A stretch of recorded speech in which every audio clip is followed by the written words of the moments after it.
حضرت ابو سعید خدری رضی اللہ تعالیٰ عنہ کہتے ہیں کہ نبی صلی اللہ علیہ وآلہ وسلم نے رمضان مبارک کے پہلے عشرے میں اعتکاف فرمایا، پھر دوسرے عشرے میں بھی پھر ترکی خیمہ سے جس میں اعتکاف فرما رہے تھے سر باہر نکال کر ارشاد فرمایا کہ میں نے پہلے عشرے کے اعتکاف شب قدر کی تلاش اور اہتمام کی وجہ سے کیا، پھر اسی کی وجہ سے دوسرے عشرے میں کیا، پھر مجھے کسی بتلانے والے یعنی فرشتے نے بتلایا کہ رات آخر عشرے میں ہے، لہٰذا میں جو لوگ میرے ساتھ اعتکاف کر رہے ہیں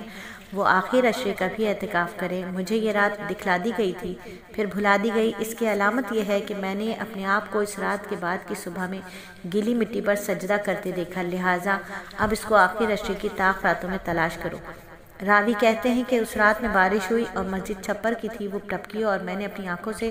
نبی صلی اللہ علیہ وآلہ وسلم کی پیشانی مبارک پر کیچڑ کے اثرات دیکھے۔ 21ویں کی صبح دیکھی۔ معلوم ہوتا ہے کہ اعتکاف کی عبادت کے ذریعے شب قدر کا حصول متوقع ہے۔ تو نبی صلی اللہ علیہ وآلہ وسلم کا ایک جگہ اور ارشاد ہے کہ اعتکاف کرنے والا گناہوں سے محفوظ رہتا ہے اور اس کے لیے نیکیاں اتنی ہی لکھی جاتی ہیں جتنی کہ کرنے والے کے لیے۔ اس حدیث میں اعتکاف کرنے والوں کے لیے اتنی نیکیوں کی بشارت سنائی گئی جتنی کہ کرنے والوں کی۔ مطلب یہ کہ اعتکاف کرنے والا اعتکاف کی وجہ سے بعض نیک اعمال نہیں کر سکتا، مثلا کسی مریض کی عیادت کے لیے نہیں جا سکتا، جنازے وغیرہ میں شرکت نہیں کر سکتا، تو ایسے اعمال کے بارے میں کہا گیا کہ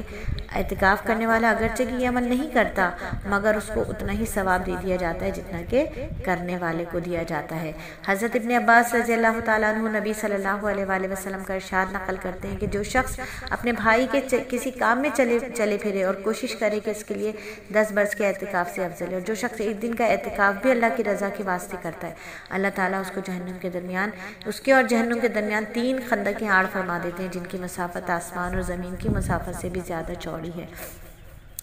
اللہ تعالیٰ ہم سب کے اعتکاف کو قبول فرمائے۔ جو بچیاں آج اعتکاف میں بیٹھ رہی ہیں، اعتکاف مسنونہ ہے اور رمضان کے آخری عشرے میں 21ویں شب سے عید کا چاند دیکھنے تک کیا جاتا ہے۔ اعتکاف کا وقت جو ہے وہ 20واں روزہ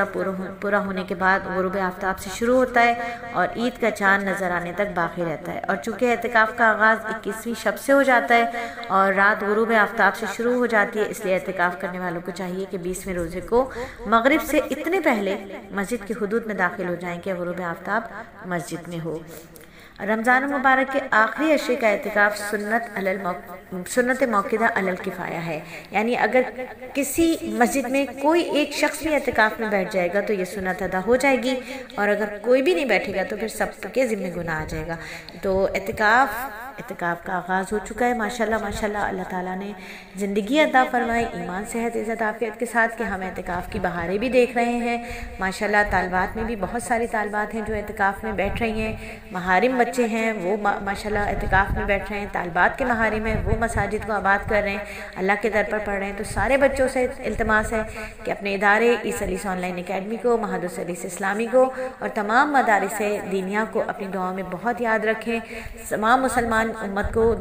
دعاؤں میں یاد رکھیں۔ امت جہاں کہیں بھی پریشان حال ہے ان کی پریشانیوں کو اللہ رفع فرما دیں، اپنی رحمت سے اللہ رب العزت مسائل کو فضائل میں تبدیل فرما دیں، اور اللہ رب العزت امت مسلمہ پر ہدایتوں کی برکتوں کا نور ظاہر کرنا شروع فرما دیں کہ ہم پر ہدایت کی برکتوں کا نور ظاہر ہوگا تو ہماری عملی زندگی بدلے گی۔ ہدایت کا نور تو ہر ایک پر آتا ہے، اس کی برکتیں تو ہر ایک پر آتی ہیں، لیکن اثرات نظر نہیں آ رہے۔ وجہ کیا ہے؟ اعمال پتھروں جیسے ہیں، پھولوں جیسے اعمال ہم کریں گے تو پھولوں جیسے فیصلے بھی انشاءاللہ ہمارے لیے اتریں گے، اور اللہ تعالیٰ تو بڑے رحیم ہے کہ اس نے ہمیں ایک بار پھر رمضان کی بہاریں دکھا دی۔ اللہ تعالیٰ ہمارے اس رمضان کو اپنی بارگاہ رحمت میں قبول مقبول فرمائے، آمین ثم آمین۔